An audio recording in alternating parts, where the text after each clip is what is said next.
Hey guys, and welcome to today's video. So today's video is going to be my first perfume haul of 2025. And if you guys have watched my last few perfume hauls, you will notice that there are less full bottles and more travels and discovery sets. And I'm going to be talking about that in next week's video and what changes are coming to my channel. So we have discovery sets here, travels, we have one full bottle, and then we have a few fragrance, hair, and body mist. So we have quite a bit to go over, so let's go ahead and get into the video. Okay, a lot of these fragrances I am going to talk about in future videos, so I'm not going to get into too many details. I'll just give you guys a brief description. Some of these I have already tested, so I'll let you guys know my initial thoughts, and then there's a couple that I want to try here on camera here with you guys. So the first one we're going to go over, and even though I'm going to feature this, I'm going to tell you guys right now, this is my first scrubber, my first worst purchase of 2025, and that is XO by Khloe Kardashian. And this in no way has anything to do with the Kardashians, because I'm not a fan of the Kardashians, although I've always enjoyed Khloe out of all of them. But this fragrance is just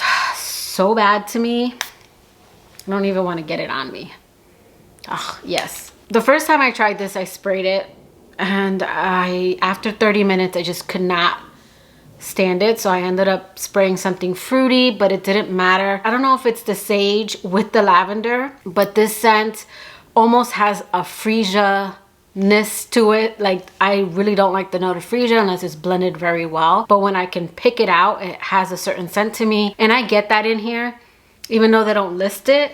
And I don't like this scent at all. To me, this smells like Comet Cleaner. And not Comet Cleaner when you're using it, because Comet Cleaner is pretty strong. Think of when you've cleaned your bathroom and maybe you go outside, like I'll go outside to walk Oliver, and then when I walk in, I can smell that kind of I've been cleaning scent, but it's specifically Comet to my nose and on my skin. And of course, fragrance is very subjective. I saw a lot of reviews where people said this was nondescript and this was laundry-esque and it smelled clean and soapy.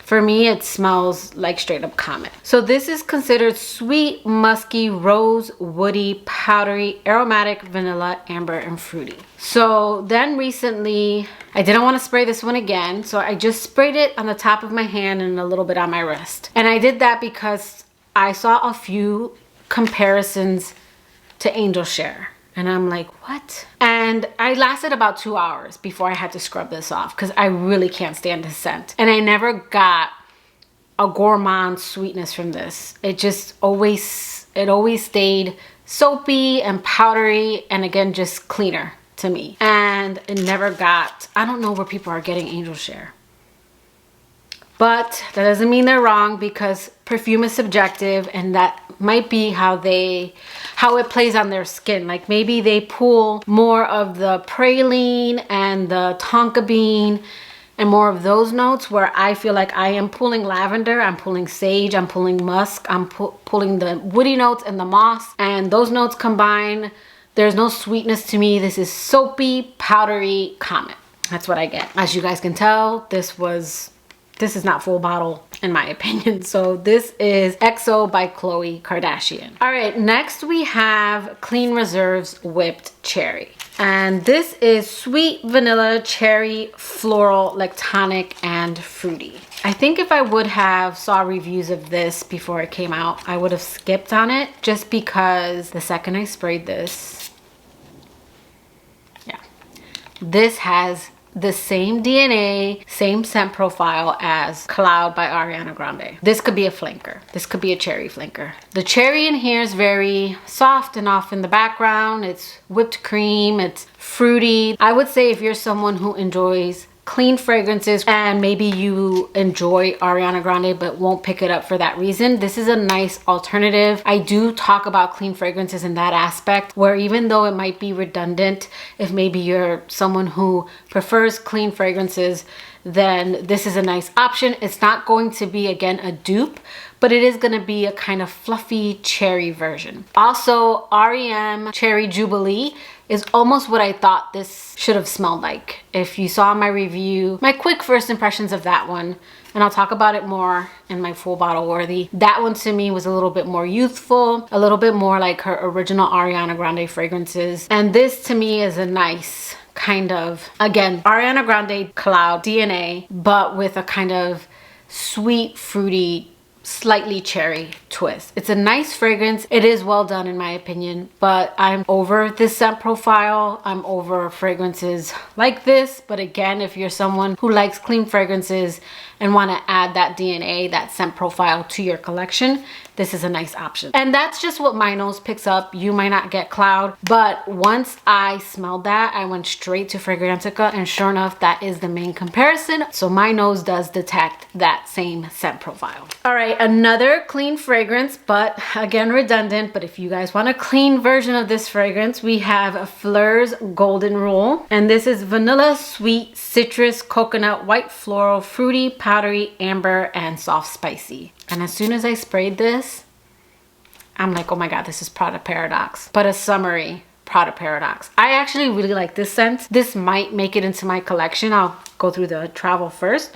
I do want to save it for summer because it does have this kind of creamy coconut, and it's just again, it doesn't smell exactly like the fragrance, but it has the same scent profile, the same DNA. I also saw this compared to Libre by YSL, and I've seen Prada Paradox compared to Libre. Now, for me, the only thing that they share, in my opinion, is the Orange Blossom. I think they're their own scent. I have both Prada Paradox, the original Intense, and a travel of the newest one, and then I also have the entire Libre range. And they are different in my opinion, but this does remind me a lot of Prada Paradox, and it's very pretty because it's reminiscent, but again, there's coconut in here, there's a sweetness, there's a fruitiness, it's a little bit more tropical, so I really do enjoy this one. And again, if you're someone who prefers, again, more clean fragrances, then this is a nice option. So again, that is Golden Rule by Fleur. All right, so before we get into some sets, I wanted to go over a couple of body and hair fragrance mists. So the first one we have is Rare Beauty, and this is Awaken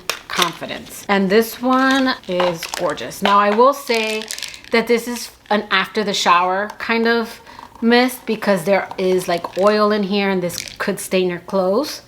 The continuous spray is really pretty.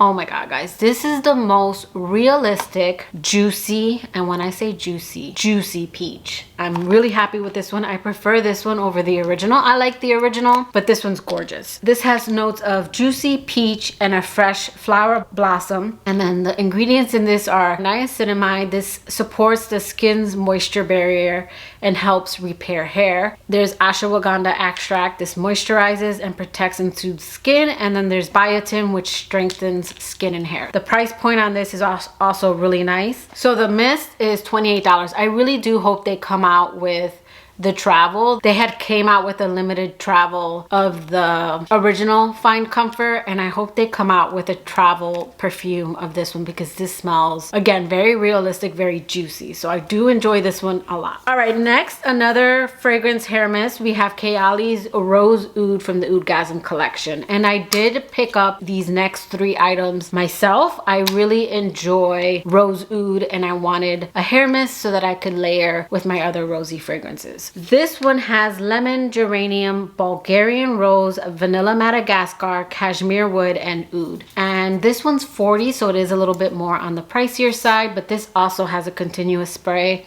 Oh, this one's so pretty. And it also has nourishing ingredients for your hair. So again, this is Kayali's Rose Oud. I also got a mini of Smoky Oud. I did receive this in PR. I have a review, I'll link below. This is not a favorite of mine, but I collect all her minis so that I can kind of reference them and talk about them in videos. So I did pick up a travel, and then I did a giveaway, which I've already announced, but this was something else that was on my list. And then I did pick up a 100 ml bottle of vanilla candy rock sugar. So I was sent a 50 ml, fell in love. This is candied pears, sweet violet, bubblegum, white caramel, rock sugar, and vanilla cream. So I have reviews on all of these, not necessarily the hair mist, but I do have a review on the Oudgasm collection. So I'm gonna link my playlist below because it's just easier to link my playlist. And if you guys wanna know more about these fragrances, check out my playlist linked below. So now we're gonna get into a few sets. And I'm not gonna go into all of these fragrances because I'm gonna be doing range reviews. But first up, we have Sabrina Carpenter's Sweet Tooth. And it comes with 3 of her fragrances. It comes with Sweet Tooth, Caramel Dream, and Cherry Baby. And I do have a decant of Mi Espresso coming. So I'm gonna try one on camera. So we'll try Cherry Baby. Oh, this is really nice. At initial spray, I feel like it's hard for cherry fragrances to be different, but I will say that the cherry in here is very juicy, very vibrant. It's very much in the opening of this one. First spray, I get a burst of a fruity, sweet, kind of vibrant cherry. I'll have to play with this a little bit more, see how it performs. Again, I do have Mi Espresso coming, and then I'll share this in a future video. All right, next we have another set. We have Prada, and this is the Infusion line, or Les Infusions de Prada. And we have 7 fragrances. We have Iris Cedre, Fleur d'Orange, Amande, Mimosa, Rose, and Mandarin. And then I did pick up the newest one, which is the Rhubarb. So I'm gonna talk about this one really quick, and then of course I will discuss this range in a future video. Infusion de Rhubarb is aldehydic, citrus, green, fruity, musky, aromatic, soapy, and sweet. Now this is, at initial spray, I only wore it once. This is soapy, this is tart and mouth-watering, a very realistic rhubarb. It's green. This is so pretty. This is dewy, it is soapy, and for me the magic in this one is in the dry down. It's a little sharp in the opening, but once this settles, it's gorgeous. This doesn't list rose or peony, but it just has that kind of, I don't know, pink vibe that I get from fragrances with those notes. This lists, again, rhubarb, and then there's citrus, musks, and aldehyde. So it's supposed to be more of a soapy fragrance, but just think of a luxurious kind of bubble bath with peony and roses. It just gives off that feeling, even though those notes aren't listed. So I'll talk about this more in a future video, but so far, at first impressions, I really do enjoy this one. All right, then the last set I got was Gucci Flora. And I actually wasn't interested in Gucci Flora. It was you guys that told me to try them out again, because I tried out Gardenia and Magnolia at the Gucci store, and I wasn't impressed. But I know sometimes testers, they're a little old, or just other scents are mixing in. And I think Dennis had sprayed a couple of Gucci Guilty, the women fragrances, and I don't like those. So I don't know if maybe because that was in the air. So a few of you guys told me to try Orchid specifically. And then I want to say someone mentioned Jasmine. So I am happy that you guys kind of convinced me to talk about this one, because I did try Jasmine and this is really pretty. I'm not sure how the other ones are going to be, but this is a beautiful, bright, uplifting, kind of clean jasmine scent. It reminds me of springtime, and it's very uplifting and very pretty and feminine. So I need to try this one a little bit more, but I am excited now to test out this and get back to you guys with a range review. So again, that's Gucci Flora, and then the ones in the set are Gorgeous Gardenia, Gorgeous Magnolia, and Gorgeous Orchid. And again, the blue one is Gorgeous Jasmine. So I'll have to report back on those. So yeah, guys, that is my very quick first perfume haul of 2025. Let me know in the comments below, have you guys tried any of these and what are your thoughts on them? But that will do it for today's video. I hope you liked it. If you did, please give it a thumbs up, and I will catch you guys in my next video. Bye, guys.